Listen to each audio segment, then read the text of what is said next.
Hello mga kabibig! Welcome back sa Limbago YouTube channel. Ito ang pinakamaingay ng YouTuber sa balat ng YouTube. Ako si kabibig, maglabag-labag na tayo with evidence. Naku po, laglaga na talaga ang mga kongresista. Lalo na ang mga membro ng Justice Committee ba? Halata ba, parang hindi nila alam kung ano ang ginagawa ng trabaho. Hindi nila alam kung ano ang mga rule nila ba. O Luistro, ito ang gagawin mo. Redon, ito ang gagawin mo. Para yatang ano ba, ewan natin kabibig, Congressman Jinky Luistro, nilaglag ni si Congressman Redon. Walang hawak na ebidensya kabibig ha. Alam niyo ba kung ano ang hawak ni Redon? Na di umano'y sinasabi na may ill-gotten wealth si BP Sara dahil sa nakita nilang saliin ni BP Sara. Alam mo ba kung ano ang hawak lang ni Luistro? Manifestation lang ni Redon. Hala! Nag-manifest lang si Redon, agad yung grounds for impeachment sa ill-gotten wealth ni BP Sara, may substance na. Nang dahil lang sa manifestation ni Redon na naobserbahan niya na may gap daw, biglang tumaas ang saliin ni BP Sara, nagtatrabaho naman yung tao. Tapos yung asawa may-ari ng law firm. Don't tell me, pichi-pichi lang ang mga kliyente nila. Lakalerken man to si si Redon ba? Sabi ng ilang netizen ba, yan si Redon, it's revenge for the Duterte. Kasi itong si Redon, sa panahon ni Pang Duterte, nataktak to, natanggal to, dahil sa walang ginawa, kundi puro na lang daw, pa-abroad-abroad, walang ginawang trabaho. Kaya, para ng itong ginawa ni Redon sa mga Duterte, revenge. Oh, si Koki nag-revenge? Wadi angay. Eto kabibig ha. Eto kabibig, parang nilaglag ni Congressman Jinky Luistro kung meron ba talagang laman ang utak ni Redon? Meron ba talagang laman ang manifestation? Ang ebidensya nila lang si BP Sara, may mga ill-gotten wealth dahil lang daw sa manifestation ni Redon. Makinig tayo kabibig ha. Allegation na ito, wala nang ultimate facts. At ito rin nga daw po based on speculation and built on conclusion. Ano ho ang hawak ng komite? Ay, na-off yun. Ano daw ang hawak ng komite? Sabi nga ni Luistro, ang hawak nila ay manifestation lang. Clear manifestation. Manifestation ni Redon na si BP Sara may ill-gotten wealth. Redon, are you okay? Okay ka ba dyan, Redon? Diba nakakatawa lang? Ito kabibig ha. Ito kabibig ha. Ito yung ito yung interview ni Ted Filon. Kinig tayo. But before that, grabe si Redon kung ni BP Sara, no? Grabe kung makabanan kay BP Sara. Ramdam na lamban natin ba na meron talaga siyang, galit? Ito kabibig ha. Kanina tinanong si Duterte tungkol sa pagpasabina sa House Committee on Justice sa financial records niya at ng kanyang asawa. Kausapin muna nila ng maayos yung mga abogado nila dahil sa nakikita natin ngayon ay yung mga iilan sa mga members of the House of Representatives ay inaabuso yung kanilang posisyon at kapangyarihan at more than that ay lumalabas na para silang mga law benders. Wala po nga pag-abuso, wala po nga law bending dito. Kundi ito po ay pagpapatupad ng mandato ng proseso po ng impeachment laban sa pangalawang Pangulo. Han pong ipaliwanag ng pangalawang Pangulo, ito pong tinatawag nating 50 million wealth yan ha.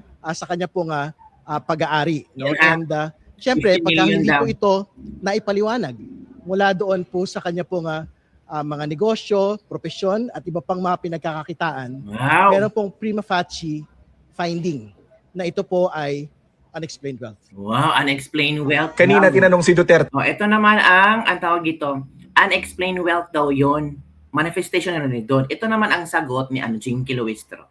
Manifestation ni Congressman Redon Explained wealth ang BP at maging merong mga irregularidad sa kanyang SALN. Well, right now, Manong Ted, no? Ang hawak lang natin ay yung naging manifestation ni Congressman Redon, if you remember,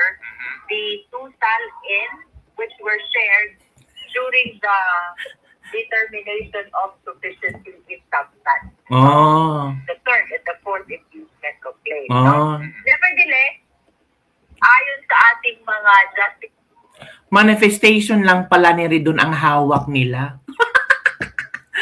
Manifestation lang ni Ridon ang hawak ni na Jinky Luistro na nagsasabi na may mga ill-gotten wealth si BP Sara. Oh, di ba? Alerke. Ang claim po ng kampo ni VP Ito. determination of sufficiency in substance. Now, Manong Ted, no?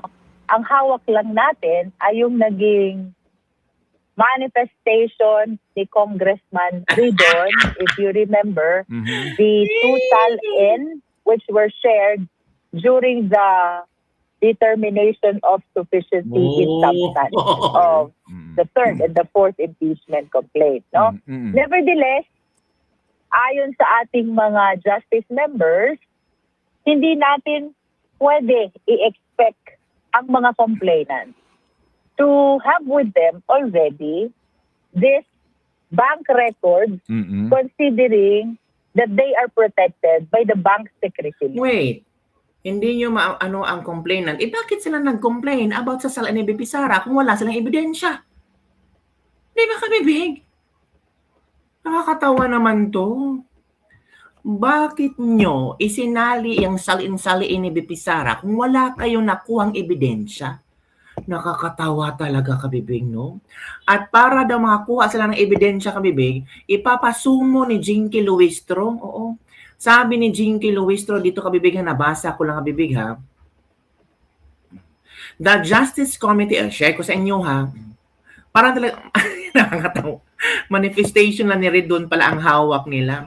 At para daw na meron silang malaking ebidensya, sabi ni Luistro, the Justice Committee can compel the production of documents by way of subpoena. Ang consequence nito, they can be cited in contempt. That is how it is being addressed in case it will not be obeyed or responded to by bank. Hala? Maari dang ma-cite in contempt ang mga bangko na hindi susunod sa the law benders. That can be questioned in the Supreme Court. Tama. Kahit sa hukay napapa-facepalm. Hi, Caligari. Let's see if you can. How about the 8 million? Anong klase ang House of Representatives natin? Kinasuhan muna ang impeachment bago mangalap ng ebidensya. Matindi. O, tingin kabibig ha.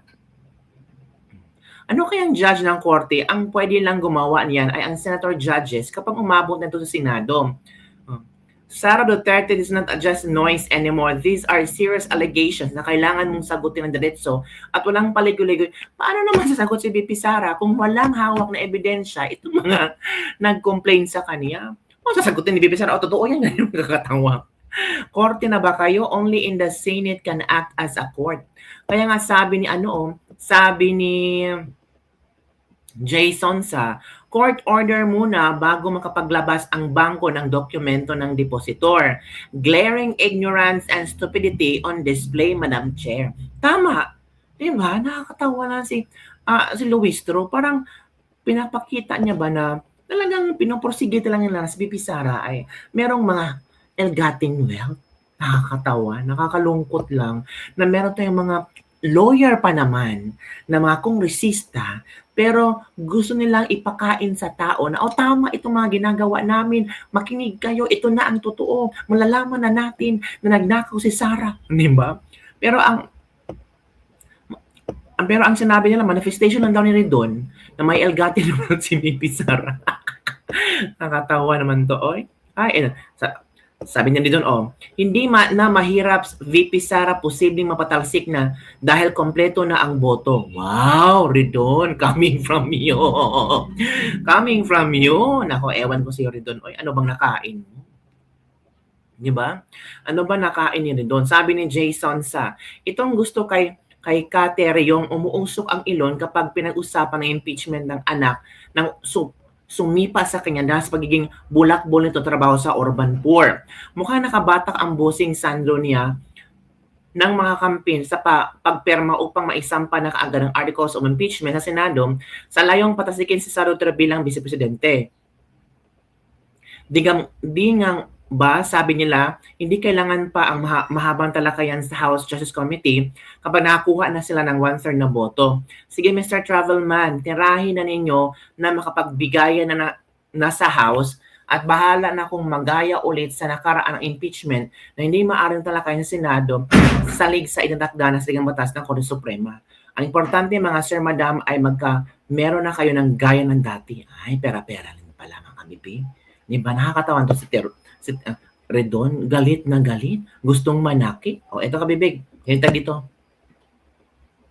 Tama na yun, maxi ignorance plus gagawin nilang plataforma para magpasigat, para mambuli, para mag-block propaganda.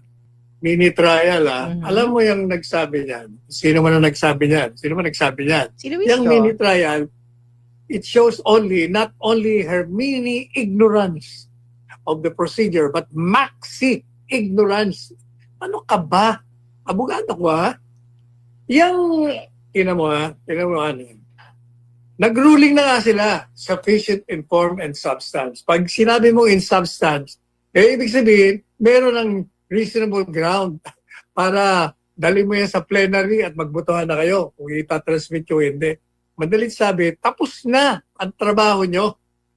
May rekomendasyon na nga kayo Bakit pa kayo kakaroon ng investigasyon? Bakit? Kasi gusto niyo magkaroon ng plataforma para magpasikat na naman kayo, para iladlad nyo yung mga testigo, sisiraan naman si Inday Sara kahit wala namang kabatay-batayan, yung mga demanda.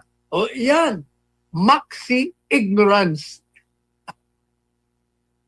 Yun pala. Very ignorant ba talaga, Attorney Sal? Or Ignoramus talaga, nakakahiya. iba lang talaga yung takbo ng utak nila? Kasama na yon, maxi ignorance plus gagawin nilang plataforma para magpasigat, para mambuli, para mag-block propaganda. Kaya nga dapat i-transmit na nila yan, magbotohan na kayo at pupusta ko, hindi kayo kukuha ng 215 votes gaya ng nakuha nyo noon. Bagsak kayo, bagsak ang bilang nyo, hanggang 100 plus na lang yan. Kaya ito nga si Ronnie Puno ng NUP, nagsalita na, yung mga 42 yun, bagsak man sa 215. Hindi bubuto ng ganun-ganun lang. Marami pa diyang iba, marami ako nakausap na hindi na namin pwedeng isuko. Sumuko na kami the first impeachment kasi wala kaming choice. But this time talagang lalantad na kami. Marami ako nakausap na kongresista. So mas marami pang pwedeng umatas. Maraming babagsak ang bilang kasi dati 215 votes for impeachment. Wala na yan. Mawawala na yan 215 na yan. Pupusta ko sa inyo. Kasi nangyari nung last election, Attorney Sal, it was a political suicide sa maraming politiko, Attorney Sal, when they voted for the impeachment of Vice President Sara Duterte na ginawa namang unconstitutional ng Korte Suprema. And are they willing to make the same decision ngayong papalapit na rin yung 2028 elections, Attorney Sal? Meron pang gagawa niyan. Kasi nga, naglalaro pa sila. 2 years and 2 months to go pa Pwede pang magsip-sip sila sa administrasyon. Pero yung mga iba, hindi na makatagal, hindi na lalantad na raw sila. Oh, there you go, lalantad na. Mas mabuti lumantad na kayo, Kasi alam nyo, ang palagi nyo sinasabi, dahil sa confidential funds ni Bibi Sara, dapat ma-impeach yan. Ay nako, ano bang sabi ng COA? Nakalimutan nyo na ba? O eto, hagutin niya, Recent public statements the Vice President has characteristically been defiant, brief, and politically sharp. How do you think that this relates to the case? Do you think it strengthens the case, or does it drive you to sleepless nights? Of course, the client is always part of the equation when you think about strategy. I think as lawyers, we do that. No? But, they always say the Vice President kasi has been refusing to answer. But I think we also have to clarify that in our legal system, the burden of proof lies with the complainants first, no, to prove that their case is even strong enough na talagang may basihan yung mga nirereklamo nila. Secondly, on the part of confidential funds, sinasabi nila defiant siya. Diretsuhin ko na kasi I guess that's the elephant in the room. The confidential funds, hindi siya nagsasalita. There are rules against public disclosure in terms of confidential intelligence operations. It affects a lot of things. In fact, under RA 3019, pinagbabawal yan. That you cannot just disclose it to unauthorized persons. No? Di ba may criminal may crime that's disclosure of secrets. Yeah, the disclosure of Confidential secrets. information. And it will So affect it is a the crime. entire intelligence community if you explain these things in Yes, open public. Second, again, another elephant in the room, Mary Grace Piatos, for example. People have been- PIAT. People have been saying, may Mary Grace Piatos, sino ba to, sino ba to? You know, hindi pwedeng dinidiscuss yan in public. That's why just a few weeks ago, may 74-year-old woman, if you've been following the news, na pinatay because she was tagged as an informant.